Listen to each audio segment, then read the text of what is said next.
What happens when a member of Congress looks straight into the eyes of the most powerful figures in federal enforcement and tells them their time of unchecked power is almost over? That moment didn't come from a movie, and it wasn't whispered behind closed doors. It happened in a packed hearing room on the record, in front of cameras, where one representative delivered a warning so direct, so unfiltered, that the entire room went still. For the first 30 seconds, you could feel the energy shift, because this wasn't routine questioning. Gentleman yields back. The gentleman from California is recognized. I yield back on my time. The gentleman from California is recognized. One day we'll reconcile, Mr. Chairman, the richness of an Ivy League investment banker, Nepo congressman telling us that we need to get rid of the people who pick our food, wash our cars, build our homes, enrich our communities. We'll get to that. But today, this legislation is about making it easier for ICE to remove more of our friends and neighbors. And I guess the question I have is it really that hard for you right now? Is there anything that's getting in your way from just lawlessly going into our communities and detaining American citizens, terrorizing women as masked bandits who are not identified, run through the streets, chase people through fields, go into car washes, go to Home Depot parking lots? Like, are you having a difficult time just ripping people away from their families, and you think you need more abilities to do it? Also, quite interesting that you're asking for more legal authorities because you don't even follow the laws that are on the books right now. So what are we doing here, I guess, is my first question. But the American people are telling you, get the hell out of our homes, our streets, and our lives. And I want to play a video, Mr. Chairman, that illustrates that.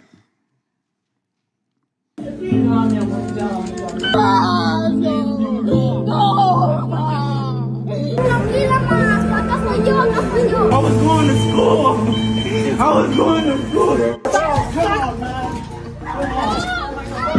When the spray hit Veraza on the side of his head. Mama, you okay, Mama? You okay? Are you okay? He's a citizen! He's a citizen! They do not have a warrant. They forcefully open the door. No resistance.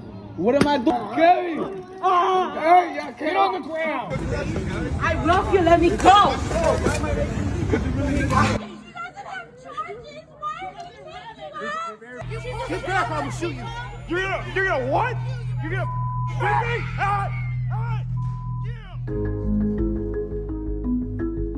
Not touching the car, leave me alone! Look what they're doing, he's sneezing! No. The American people were promised that the most violent individuals would be removed. And instead, we've been given this.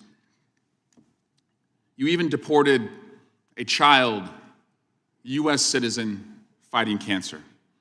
You deported Miguel Lopez, my constituent, who's been in the country for almost 30 years, worked at a local winery, sent his kids to the high school in my hometown.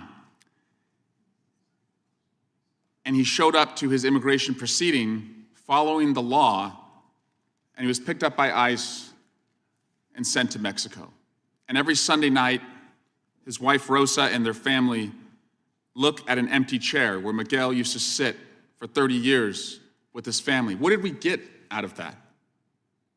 Who's better off because Miguel, who was following the law, is not in our community? But earlier this month, the American people from Virginia to New Jersey to Pennsylvania, all the way out to California, sent a message that a reckoning is on its way, that accountability is coming. And this lawlessness that's gone unchecked, a lot's going to change. The masks are going to come off. Officers will identify themselves. And Kristi Noem and Tom Homan, you should familiarize yourself with the four corners of this room. Kristi Noem and Tom Homan, get to know that witness chair. You're going to be parked in it for a long time. You're going to have a lot of questions under oath with the subpoena power. And I hope what you're doing is clean and can withstand the scrutiny that everyone on this side of the aisle is going to bring. You think we won't do it. You think you're invincible. You're wrong. Accountability is coming. You've got about a year, and I yield back. This wasn't ceremony. This was a message raw, unapologetic, and unmistakable, aimed directly at the people responsible for some of the most controversial enforcement operations happening in communities across the country.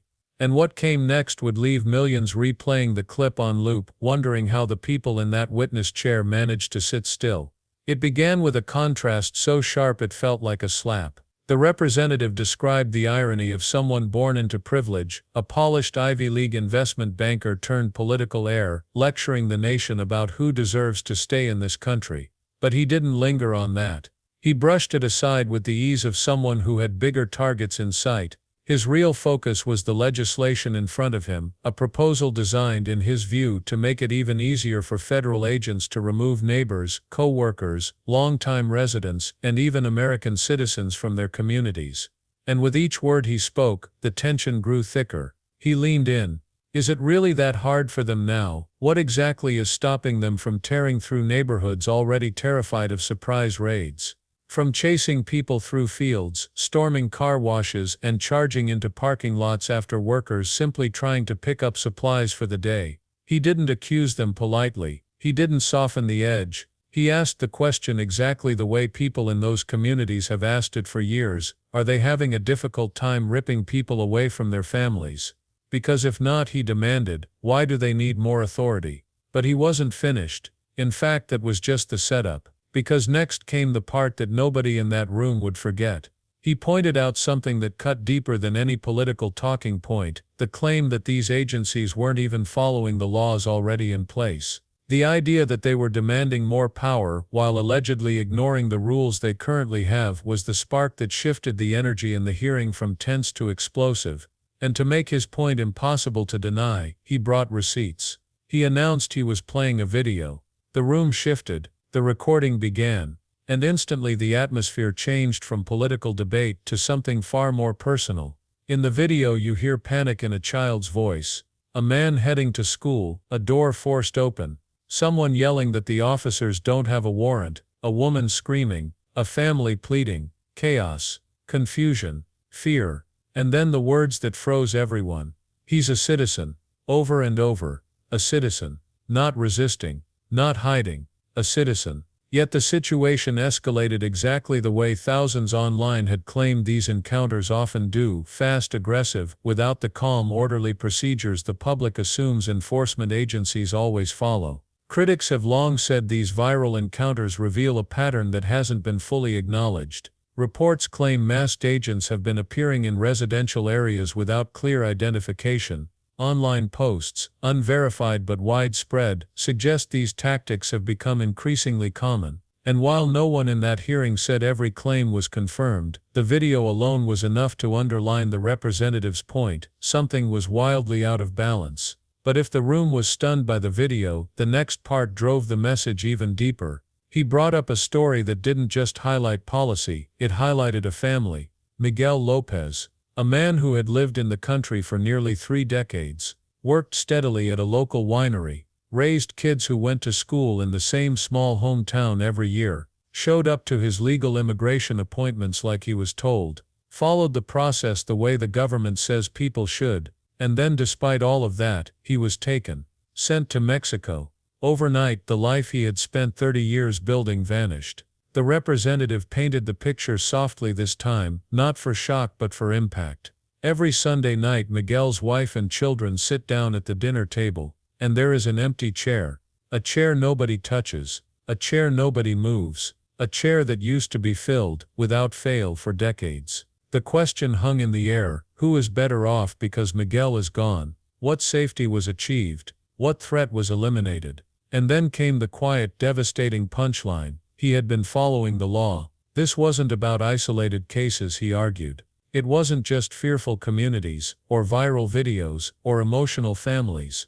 According to him, the country had already begun sending a message. Earlier in the month, voters across states from Virginia to New Jersey to Pennsylvania to California delivered results that analysts say reflect frustration with enforcement overreach. Some commentators have speculated this wave signals a broader correction on the horizon, one that could reshape oversight and accountability at the federal level. Nothing is guaranteed, of course, but the shift is undeniable. People are paying attention, people are pushing back, and as the representative put it, a reckoning is on its way. But the moment that went viral, the moment everyone remembers, didn't come until he turned his attention directly to the people sitting at the witness table. There was no hesitation, no slow build. He said their names with precision, as if calling roll in a courtroom where the verdict was already written in the air. He told them to get familiar with the four corners of that hearing room, told them to get used to the witness chair because they would be sitting in it a lot more in the near future.